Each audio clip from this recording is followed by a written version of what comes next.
শুধু দর্শক, আসসালামু আলাইকুম। ভাবনার ছায়াপথ চ্যানেল থেকে আপনাদেরকে স্বাগতম জানাচ্ছি। আজ আমরা কথা বলবো ভাবনার ছায়াপথ চ্যানেলের কর্ণধার মোহাম্মদ আখতারুজ্জামানের সঙ্গে। গীতিকবি আখতারুজ্জামানের সঙ্গে কথা বলতে গিয়ে তার চিন্তা ভাবনা থেকে কিছু শুনবো আমরা।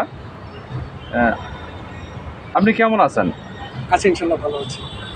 আচ্ছা, আমরা একটু জানতে চাচ্ছি আপনার গান লেখার চিন্তা ভাবনাটা আসলে কতদিন থেকে এবং এটা কেন শুরু করলেন? আসলে প্রথম প্রশ্নের উত্তরে একটা শোকের ছায়া আমি অনুভব করি। সেটা হলো যে যার কথা দিয়ে আমি শুরু করতে চাই তার একটা বিখ্যাত গানের কলিতেই আমি তার কথাটা শুরু করতে চাই।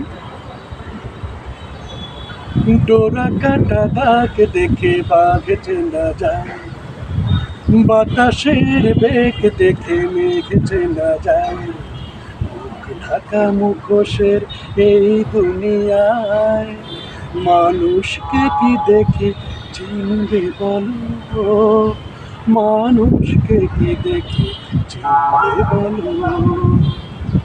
শুধু দর্শক, আচ্ছা, এই বিখ্যাত গানের শিল্পী হলেন জনাব প্রয়াত আজাদ রহমান। আমি যখন দিনাজপুর থেকে প্রথম ঢাকা শহরে আসি বিয়ে পরীক্ষা দিয়ে, তখন ওনার স্কুলে আমি গান শেখার জন্য ভর্তি হই। তখনই আমি কয়েকটি গান লিখি। লেখার পর সাহস করে একদিন স্যারকে বললাম যে স্যার, আমার গানগুলো কি কিছু হয়েছে লেখা? তো উনি আমাকে বললেন যে তোমার গান লেখার হয়নি, তবে তোমার একটা জিনিস আমি প্রশংসা করবো যে তোমার চিন্তাটা ভালো। তখন আমি একটু সাহস পেলাম যে আজাদ রহমানের মতো লোক আমাকে বলছে যে তোমার চিন্তাটা ভালো। তখন আমি একটু সাহস পেলাম। তখন স্যার আমাকে এমন একটা উপদেশ দিলেন, ওনার মেয়েকে বললেন যে মা, তুমি কালকে গীতবিজ্ঞানটা নিয়ে এসো তো, এর একটু আমি একটু গান দেখাই দেবো যেন গানটা সঠিকভাবে লিখতে পারে। পরের দিন স্কুলে গেলাম, স্যার রীতিমতো গীতবিজ্ঞান নিয়ে ওনার রুমে আমাকে ডাকলেন, দিয়ে আমাকে বললেন, রবীন্দ্রনাথের গান করে বের করে বললেন যে দেখো রবীন্দ্রনাথ কত সুন্দর ভাষায় ছন্দবিল করেছেন, কীভাবে অন্তমিল করেছেন, কীভাবে মিটার দিয়েছেন, স্বরবৃত্ত মাত্রাবৃত্তি কীভাবে দিয়েছেন, তুমি এগুলো ফলো করে তুমি একজনকে দেখাই। আমার বাবা, আমি খুব ব্যস্ত মানুষ, আমি তোমাকে সময় দিতে পারবো না, তোমার বাংলাদেশ টেলিভিশনেই মিল্টন খন্দকার অথবা সৈয়দ জামান সাহেব আছে, ওনাদেরকে তুমি দেখাও। তা ঠিক আছে, স্যারের পরামর্শ অনুযায়ী আমি তাদেরকে দেখালাম। তারপরে আমি বাংলাদেশ টেলিভিশনে এই দুজন জিনিস গীতিকারের সান্নিধ্যে এসে আমি বাংলাদেশ টেলিভিশনে তালিকাভুক্ত হই 1998 সালে। এই আর কি। আচ্ছা, আরেকটা কথা জানতে চাই। আমরা যতটুকু জানি ভালোবাসার নেই মানে শিরোনামে আপনার একটি অ্যালবাম বের হয়েছিল। এই অ্যালবামের কিছু অভিজ্ঞতা যদি শেয়ার করেন। এর আগে আমি একটু বাংলাদেশ টেলিভিশনে যে আমার প্রথম গানটি রেকর্ড হয়েছিল সেটা একটু বলি। যদি কোনো দিন ভুল ভাঙে তোমার, চেনা পথ ধরে এসো, দুয়ার খোলা আছে। সুরকারের নামটা এই মুহূর্তে মনে নেই, তবে শিল্পী ছিলেন আমাদের বিশ্বজিৎ দাস। উনি প্রথম আমাদের বাংলাদেশ টেলিভিশনে সঙ্গীতের গানটা পেয়েছেন। আপনার দ্বিতীয় প্রশ্নে আসি, সেটা হলো যে 2005 অথবা 2006 দিকে আমি একটা অ্যালবাম করার উদ্যোগ দিই। শিল্পী ছিলেন ইমরান চৌধুরী। তো ওর সাথে আমার পরিচয় হয় বলে উনি আমার গানগুলো দেখার পর বলেছি, ভাইয়া আপনার গানগুলো যদি আমি একটা অ্যালবাম বের করি আপনার কোনো আপত্তি আছে? আমি বললাম যে কী বলো, আমার গান কমার্শিয়ালি মানুষ করবে এটা আমি তো চিন্তা করতে পারতেছি না। তো তখন তো পাটোয়াটুলিতে আমাকে নিয়ে যা মালিকের সাথেও কথা বললো যে ঠিক আছে, আপনার একটা একক অ্যালবাম করা হবে, আপনি আমাকে 12টা গান দিন। তো 12টা গান দিলাম, 10টা গান আমরা চয়েস করলাম এবং শিল্পী ইমরান চৌধুরীর কণ্ঠেই আমার একটা অ্যালবাম বের করলে ভালোবাসার মানুষ নিয়ে গানটার একটা কলি আপনাদেরকে আমি শুনাতে পারি। ভালোবাসার মানুষ নেই, আমার কোনো দুঃখ নেই, নেই যে আমার কোনো আকতি,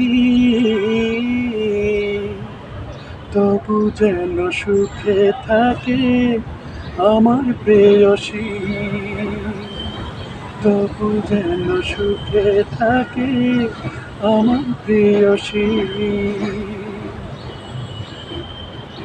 ভালোবেসে সুখ নেই আমার এই কপালে, দুঃখ বলে চড় মেরে ভালোবাসার গালে, কষ্টগুলো বুকে বেঁধে জনম ভরে কেঁদে কেঁদে, প্রিয় তোমার স্মৃতি নিয়ে আমি যেন বাঁচি,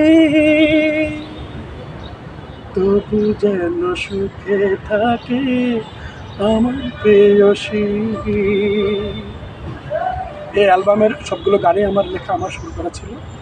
এরকম আরও গান আছে, তবে এখন তো সব কিছু বলা সম্ভব না, এইটুকুই আমি অ্যালবাম সম্পর্কে বলব। আমার প্রিয় শিল্পী প্রবাল চৌধুরী এবং কুমার শানুর যদি একটু গান শোনাইতেন। প্রয়াত প্রবাল চৌধুরী আমার খুব প্রিয় শিল্পী ছিল, ওনার বেশ কয়েকটা গান আমার খুবই ভালো লাগে। তবে এই মুহূর্তে আমি তার একটা গান আপনাদেরকে শোনাতে পারি, সেটা হলো যে আমি ধন্য হয়েছি ওগো ধন্য, তোমারই প্রেমেরই জন্য, তোমারই পরশে জানি ওগো শোনাবো, জীবন হলো যে অনন্য। আমি ধন্য হয়েছি ওগো ধন্য, তোমারই প্রেমেরই জন্য। আঁচলে দিয়ে বেঁধে রেখো এ সংসারের চাবি, তোমার মনে রেখো আমার ভালোবাসার দাবি, আঁচলে দিয়ে বেঁধে রেখো এ সংসারের চাবি, তোমার মনে রেখো আমার ভালোবাসার দাবি। আষাঢ় শ্রাবণ নয় প্রেমের প্লাবনে, দুটি হৃদয় হলো পূর্ণ। আমি ধন্য হয়েছি ওগো ধন্য, তোমারই প্রেমেরই জন্য, তোমারই পরশে জানি ওগো শোনাবো, জীবন হলো যে অনন্য।